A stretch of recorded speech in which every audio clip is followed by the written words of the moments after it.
Karibu katika ulimwengu ambapo kila sauti ina maumivu na kila simulizi ina funzo la kipekee. Hapa ndipo ukweli unaposimuliwa bila woga na siri zilizozikwa kwa miaka mingi zinafukuliwa. Wewe unayesikiliza sauti hii sasa umekuwa sehemu ya familia kubwa. Hapa ni BBV Stories. Tunakuletea simulizi za maisha, dhuluma, upendo na haki zinazochelewa lakini hazipotei. Ili usipitwe na mwendelezo wa hadithi hizi zinazosisimua mwili na roho, tafadhali bonyeza kitufe cha subscribe hapo chini na usisahau kuwasha kengele ya taarifa. Maoni yako ni muhimu kwetu. Tuambie, simulizi hii imekugusa vipi kwenye sehemu ya comment? Baki nasi, kwani hapa BBV Stories, kila hadithi ni safari ya moyo wako.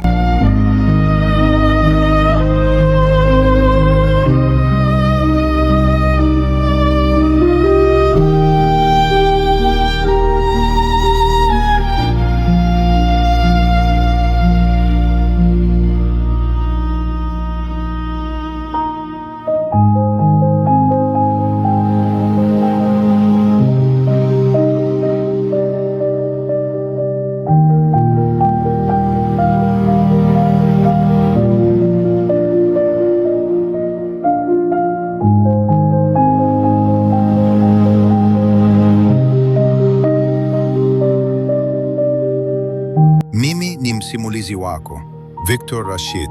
Leo nakuletea kisa ambacho kitazitisha hisia zako. Kisa kitakachokufanya utafakari maana ya ubinadamu na ukatili wa mfumo wa sheria pale unaponaswa na mtego wa chuki na kisasi. Hii ni hadithi ya kijana Bright, kijana aliyekuwa na ndoto, kijana aliyempenda mke wake Neema kwa roho yake yote. Lakini ndani ya sekunde chache, alfajiri moja ya damu, maisha yake yaligeuka kuwa majivu. Je, unaweza kuvumilia miaka 15 gerezani kwa kosa usilolijua? Je, utafanya nini ukigundua kuwa wakati wewe unatafuta haki, mke wako, kimbilio lako la pekee, amekata tamaa na kuchagua kifo? Sikiliza kwa makini simulizi hii ya kusisimua na ya kusikitisha niliyoiandika kwa ajili yako. Huu ni mwanzo wa safari ya maumivu, usaliti na haki iliyochelewa. Hii ni Hukumu ya Majivu. Sura ya 7, sauti kutoka kaburini na mshtuko wa sheria. Karibu tusafiri pamoja.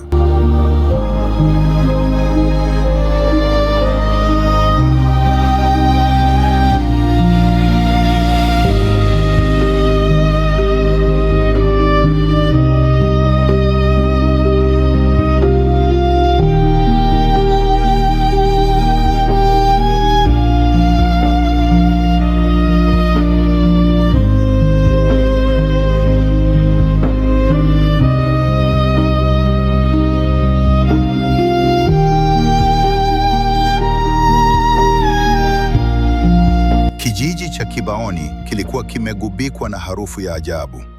Harufu ya uozo iliyotokea kwenye nyumba ya mzee Mateso. Ilikuwa ni harufu iliyokataa kuondoka, ikiganda kwenye mapafu ya kila mpita njia. Mateso alikuwa amebakiwa na saa chache tu za kupumua hewa ya dunia hii aliyoiharibu kwa uongo wake. Mwili wake ulikuwa umeshaanza kuliwa na wadudu, akiwa bado anajigeuza kitandani. Kila neno alilosema lilikuwa linatoka na usaha. Usiku huo, anga la Kibaoni lilikuwa na rangi ya zambarau iliyokolea. Radi zilikuwa zikipasua giza bila mvua kunyesha. Mwalimu Yohana, akiambatana na mkuu wa polisi wa wilaya, waliingia ndani ya chumba cha Mateso. Harufu ilikuwa kali kiasi cha kuwafanya wahisi kichefuchefu. "Mateso," Mwalimu Yohana aliita kwa sauti ya chini. "Sema ukweli mwanangu, kabla malaika wa mauti hajaufunga mdomo wako milele." Mzee Mateso alifungua macho yake yaliyokuwa yamefunikwa na utando mweupe. Alitetemeka, mikono yake iliyokauka ikitafuta hewa. "Yohana, ninaona giza. Ninaona mtoto Baraka ananivuta miguu. Naona Neema amesimama mlangoni na kamba yake." Alikohoa kohozi la damu, kisha akaanza kuongea kwa kasi ya ajabu. Bright hakuua mwanangu. Tulimvizia usiku wa manane. Mimi na Zakaria tulimnyonga mtoto kwa mikono yetu. Tulimpaka damu Bright mikononi mwake akiwa amelala. Tulitaka ardhi yake, tulitaka kumwangamiza. Sauti ya mzee Mateso ilikata ghafla. Macho yake yalipanuka kwa hofu. Akamtazama mtu asiyeonekana kwenye kona ya chumba. Nisamehe Neema, usinikabe, nisamehe. Kifua chake kilishuka na kutulia. Mzee Mateso alikuwa amekufa. Ameacha ukweli uliochelewa kwa miaka 15. Wakati mchakato wa kisheria ukianza kuchemka nje, kule gerezani Isanga, Bright alikuwa amefika mwisho wa uvumilivu. Macho yake sasa yalikuwa giza kabisa.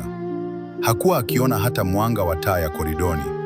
Alikuwa amelazwa kwenye sakafu ya seli, akisubiri kifo kama rafiki wa pekee aliyebaki. Silas, Bright alinong'ona kwa sauti iliyojaa simanzi. Ukitoka humu, nenda kibaoni. Tafuta kaburi la Neema. Liwekee hata ua moja la mwituni. Mwambie Bright bado anampenda na Bright anakuja hivi punde. Mwambie asichoke kunisubiri mlangoni mwa pepo, kwa sababu duniani hapa nimeishi kama mnyama aliyelaaniwa. Amri ilitoka kutoka ngazi za juu. Bright Peter aachiwe huru mara moja na afikishwe hospitali ya taifa kwa matibabu ya haraka. Siku ya kuachiwa kwake, Bright hakuweza kutembea. Alitolewa gerezani kwa machela.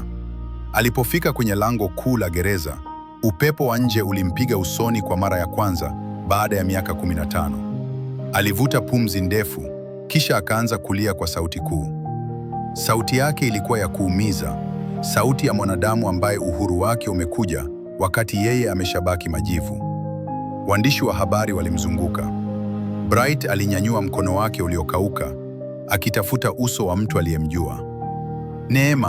Neema yuko wapi? Aliuliza kwa sauti ya unyonge. Hakuna aliyeweza kumjibu. Mwalimu Yohana alimkaribia na kumshika mkono. Bright mwanangu, tuko hapa. Dunia imejua ukweli.